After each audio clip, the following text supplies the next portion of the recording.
మీ మీద ఏదైనా అటాక్ లాంటిది ఎప్పుడైనా జరిగింది? ఆశిష్ బార్ వెళితే ఆ బార్ నడుస్తాం చూడండి, లోపలికి వెళ్ళి ఏంటి ఇంకా ఎందుకు క్లోజ్ చేయలేదంటే వీళ్ళందరూ వెళ్ళారు, కానిస్టేబుల్స్ వెళ్ళారు. ఇక్కడ లోపల ఉన్నవాళ్ళు వీళ్ళ మీద గ్లాసులు విసిరేయడం ఇవన్నీ చేసి దిగి లోపలికి వెళ్ళారు. నలుగురు ఉన్నారు, అందులో ఇద్దరు చాలా గట్టిగా మాట్లాడుతున్నారు, ఆర్గ్యూ చేస్తున్నారు. సో వీళ్ళందరినీ పట్టుకొచ్చాం, బయటికి పట్టుకొచ్చి బండిలో వేసి బయలుదేరి వెళుతున్నప్పుడు సడన్ గా చెవి పక్క నుంచి అని ఒక సౌండ్ వచ్చింది. బుల్లెట్ చూడగానే ముందున్న గ్లాసు విరిగిపోయి పడింది. అప్పుడు సడన్ గా వెనక్కి తిరిగి చూస్తే ఇందులో మెయిన్ ఎవరైతే ఉన్నాడో అతని చేతిలో ఒక చిన్న పిస్టల్, దాంతో ఫైర్ చేసి జీప్ ఆపేసి అక్కడ వీళ్ళిద్దరిని సర్చ్ చేసి ఇతని దగ్గర పిస్టల్, లోపల కొన్ని రౌండ్స్ కూడా దొరికింది. ఇంకొక అతని దగ్గర ఒక రాంపురి నైఫ్ అని దొరికింది. సో వీళ్ళిద్దరు ఎవర్రా బాబు అంటే కానిస్టేబుల్స్ కూడా కొత్త వాళ్ళు. సో వాళ్ళు కూడా మాకు తెలియదు సార్ ఈ విధంగా జరిగింది అనేసరికి మా ఇన్స్పెక్టర్లు నైట్ రౌండ్ లో ఉన్న వాళ్ళంతా వచ్చి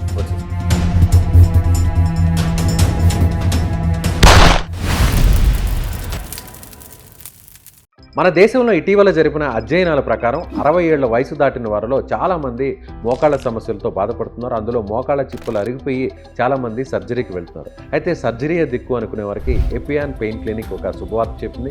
ప్లాస్మా థెరపీ ద్వారా ఈ సమస్యకు చెక్ పెడుతుంది. సో ఇమీడియట్గా ఈ సమస్యతో బాధపడేవారు ఈ కింద నెంబర్కు కాల్ చేయండి. నమస్తే. తెలుగు రాష్ట్రాల్లోనే ఆయన పేరు గురించి ప్రత్యేకంగా చెప్పాల్సిన అవసరం లేదు. డైనమిక్ పోలీస్ ఆఫీసర్గా అందరికి కూడా సుపరిచితులు. ముఖ్యంగా సిబిఐ జాయింట్ డైరెక్టర్గా ఆయన చేసినటువంటి ఛాలెంజింగ్ కేసులు ఎన్నో ఈ రాష్ట్రంలో ఉన్నాయి. సో మనతో పాటు ఉన్నారు సిబిఐ మాజీ జేడీ లక్ష్మీనారాయణ గారు. సార్ నమస్తే. సార్ నమస్తే విజయ్ గారు. సార్ మీ కెరీర్లో మీ మీద ఏదైనా ఎప్పుడైనా అటాక్ లాంటిది ఎప్పుడైనా జరిగింది అంటే త్రుటిలో తప్పించుకున్నా ఉంటారు చూసారా, అలాంటి ఇన్సిడెంట్స్ ఎప్పుడైనా జరిగాయి? యవత్మాల్ తర్వాత నేను అకోలా అనే ప్రదేశానికి వెళ్ళాను సార్, ఏఎస్పీగా సెకండ్ పోస్టింగ్. సో అక్కడికి వెళ్ళిన తర్వాత అకోలా అన్నది ఒక నొటోరియస్ ప్లేస్. అదేంటంటే గూండాయిజము ఇవన్నీ కూడా చాలా ఎక్కువగా ఉన్న సందర్భాలు అక్కడ. సో అక్కడ ఒక ఛాలెంజింగ్ పోస్ట్గా నాకు అక్కడ ఇచ్చాను. సో వెళ్ళి నేను ఎక్కడున్నా కూడా ఏం చేసేవాడిని అంటే 11 గంటలకి ఉన్న హోటల్స్, ఈ బార్స్ ఇవన్నీ కూడా క్లోజ్ చేయించేవాడు. ఇది మహారాష్ట్రలో ఒక రూల్, కానీ ఆ రూల్ని స్ట్రిక్ట్గా నేను ఇంప్లిమెంట్ చేసేవాడిని. క్రైమ్ జరిగేదంతా నైట్ టైం కాబట్టి దాన్ని కనుక మనం సరి అయిన టైంలో క్లోజ్ చేయగలిగితే ఈ క్రైమ్ ఆగిపోతుంది అన్నది ఒకటి. నేను ఎక్కడికి వెళ్ళినా కూడా క్రైమ్ ప్రివెన్షన్ కి ఎక్కువగా నేను ఇంపార్టెన్స్ ఇచ్చేవాడిని. సో అప్పుడు ఏమైందంటే ఒక చోటికి వెళుతుంటే ఒక బార్, ఆశిష్ బార్, ఇంకా నాకు గుర్తు పేరు ఇంకా రిజిస్టర్, ఇది 1993 ఎండింగ్ అనుకుంటా. వెళితే ఆ బార్ నడుస్తుంది. సో అక్కడ మా వాళ్ళు, నా వెహికల్ జనరల్ గా ఏఎస్పీగా ఒక జీప్ ఉంటుంది, ఆ జీప్ లో డ్రైవర్, ఇద్దరు గన్మన్లు, అసిస్టెంట్లు ఉంటారు. సో మేము తిరుగుతూ ఉండేవాళ్ళం. సో తిరుగుతుంటే వీళ్ళిద్దరికి చెప్పాను, చూడండి లోపలికి వెళ్ళి ఏంటి ఇంకా ఎందుకు క్లోజ్ చేయలేదంటే వీళ్ళిద్దరు వెళ్ళారు, కానిస్టేబుల్స్ వెళ్ళారు. వాళ్ళు వెళితే అక్కడ లోపల ఉన్నవాళ్ళు వీళ్ళ మీద గ్లాసులు విసిరేయడం ఇవన్నీ చేశారు. బార్లో ఉన్నవాళ్ళు అంటే మద్యం సేవిస్తున్నవాళ్ళు. అప్పుడు వీళ్ళిద్దరు వచ్చి నాకు చెప్పారు, సార్ ఈ విధంగా అయింది అంటే. సరే అని నేను దిగి లోపలికి వెళ్ళాను. లోపలికి వెళ్ళిన తర్వాత అక్కడ ఒక నలుగురు ఉన్నారు, అందులో ఇద్దరు చాలా గట్టిగా మాట్లాడుతున్నారు, ఆర్గ్యూ చేస్తున్నారు మీతో కూడా. ఎందుకంటే వాళ్ళకి తెలీదు మద్యం దీంట్లో ఉన్నారు. ఏఎస్పీ వచ్చారన్న భయం కూడా లేదు. అంటే ఏముంది, ఇంకా వాళ్ళు ఆ తర్వాత నాకు తెలియదు వాళ్ళు ఎవరు. సరే యూనిఫామ్ లో ఉన్నారు, నేను యూనిఫామ్ లో ఉన్నాను. ఏఎస్పీ షిప్ లో ఎవ్రీడే మేము నైట్ కాదు యూనిఫామ్ లోనే ఉండేవాళ్ళం, మార్నింగ్ నుంచి నైట్. సో వీళ్ళందరినీ పట్టుకొచ్చాం, పట్టుకొచ్చి బండిలో వేసాం, జీప్ లో వేసి కూర్చోబెట్టాం. సరే పోలీస్ స్టేషన్ కి తీసుకెళ్ళిన తర్వాత మీరే పట్టుకొచ్చారు సార్? సింగం సినిమాలో ఆ స్టైల్లో. అదే చెప్పాను కదా, ఇనీషియల్ డేస్ లో ఏఎస్పీ షిప్ లో ఇది ఉంటది. అది కాకుండా నా పోలీస్ కానిస్టేబుల్స్ ని వీళ్ళు ఈ విధంగా ట్రీట్ చేశారు, అదొక కోపం ఉంది లోపల ఫైర్ అలాగే ఉంచి వాళ్ళని పట్టుకొచ్చి బండిలో ఎక్కేసాం. ముగ్గురం కలిసి, డ్రైవర్ కూడా వచ్చాడు, నలుగురం కలిసి బండిలో ఎక్కించుకొని వెళుతూ నేను ముందు కూర్చున్నాను మామూలుగా జీప్ లో. తర్వాత మా ఇద్దరు కానిస్టేబుల్, వీళ్ళిద్దరిని కూర్చోబెట్టి ఒక కానిస్టేబుల్ పక్కన కూర్చొని పోలీస్ స్టేషన్ దగ్గరలోనే ఉన్నది రామదాస్ పేట అని, అక్కడికి బయలుదేరి వెళుతున్నప్పుడు సడన్ గా చెవి పక్క నుంచి అని ఒక సౌండ్ వచ్చింది. బుల్లెట్ అంటే నాకేం తెలియలేదు. చూడగానే ముందున్న గ్లాసు విరిగిపోయి పడింది. అంత మీ ముందున్న గ్లాస్ ఉంటది కదా జీప్ కి, ఆ గ్లాస్ పడిపోయేసరికి వెంటనే డ్రైవర్ ఆపాడు. అప్పుడు సడన్ గా వెనక్కి తిరిగి చూస్తే ఇందులో మెయిన్ ఎవరైతే ఉన్నాడో అతని చేతిలో ఒక చిన్న పిస్టల్,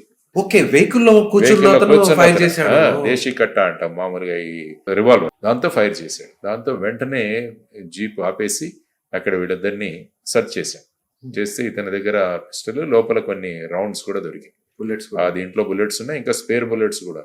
ఇంకొక అతని దగ్గర ఒక రాంపురి నైఫ్ అని దొరికింది. రాంపురి నైఫ్ అంటే ఇలా బటన్ నొక్కితే బయటకు వస్తుంది. ఇలా అంటే ఇలా రాంపురి నైఫ్, ఎందుకంటే యూపీలో రాంపురిలో తయారయ్యాయి కాబట్టి దీనికి రాంపురి నైఫ్. నైఫ్ అంటారు. అవును. సో వీళ్ళిద్దరు ఎవర్రా బాబు అంటే మా వాళ్ళు కూడా కానిస్టేబుల్స్ కూడా కొత్తవాళ్ళు. సో వాళ్ళు కూడా మాకు తెలియదు సార్ అన్నారు. సరే అని ఇంకా పోలీస్ స్టేషన్కి తీసుకెళ్తే ఈ వైర్లెస్ లో మెసేజ్ ఇచ్చేసాడు వెంటనే, ఈ విధంగా జరిగింది అనేసరికి మా ఇన్స్పెక్టర్లు నైట్ రౌండ్ లో ఉన్న వాళ్ళంతా వచ్చి వీళ్ళిద్దరిని చూస్తారు, వీళ్ళు మోస్ట్ నోటోరియస్ గుండాస్ సార్ ఇక్కడ. అప్పుడు నాకు తెలియదు ఈ విధంగా ఈ విషయం అన్నది. అదే చార్జ్ తీసుకుని అప్పుడే ఒక 1 వీక్ అయింది అంతే. సో ఆ తర్వాత వీళ్ళ హిస్టరీ తీస్తే ఒకతని మీద 32 కేసులు ఉన్నాయి. ఏం కేసులు ఉన్నాయి సార్? ఇవే అన్ని ఈ అసాల్ట్, ఒక మర్డర్ కేసు, 2 మర్డర్ కేసులు, ఇవన్నీ కూడా ఎప్పటి నుంచో వీళ్ళు చేసుకుంటూ వచ్చారు. తప్పించు తిరుగుతున్నారు వీళ్ళు? లేదు, అరెస్ట్ అయ్యారు, తర్వాత బెయిల్ మీద ఉన్నారు. ఆ విధంగా వచ్చి తర్వాత ఈ కేసు అంతా తీసుకుని ఒక అప్పుడు టాడా చట్టం ఉండేది. సో టాడా చట్టంలో వీరిద్దరిని టాడా సెక్షన్ లో కూడా వేసి వీళ్ళని అరెస్ట్ చేయడం జరిగింది. తర్వాత జైల్లో ఉన్నారు. ఆ తర్వాత ఇన్వెస్టిగేషన్ మళ్ళీ ట్రయల్ నడిచింది. ఎందుకంటే నేనే ఉన్నాను కాబట్టి నేనెవరు ఇన్వెస్టిగేట్ చేసుకుంటే దాన్ని క్రైమ్ బ్రాంచ్కి ఇవ్వడం జరిగింది. ఎందుకంటే క్రైమ్ బ్రాంచ్ ఇవ్వడం. సో క్రైమ్ బ్రాంచ్ వాళ్ళు ఇన్వెస్టిగేట్ చేసి దానికి ఛార్జ్ షీట్ వేశారు. వేసిన తర్వాత అతనికి ఫైనల్ గా శిక్ష పడింది. తర్వాత శిక్ష పడిన తర్వాత జైల్లో ఉండగానే తను చనిపోయాడు. అంటే ఇప్పుడు జరిగింది, మొన్నటికి ఇది జరిగింది 1993. ఆ తర్వాత అతనికి టాడా కేసులు, తర్వాత ఏం చేశాడంటే ఇతను కోర్టులో ఉన్న పేపర్స్ ను కూడా తన ప్రాబల్యం ఉపయోగించి వాటిని కూడా డిస్ట్రాయ్ చేయించే ప్రయత్నం, తారుమారు చేసే ప్రయత్నం, అవి కూడా జరిగింది.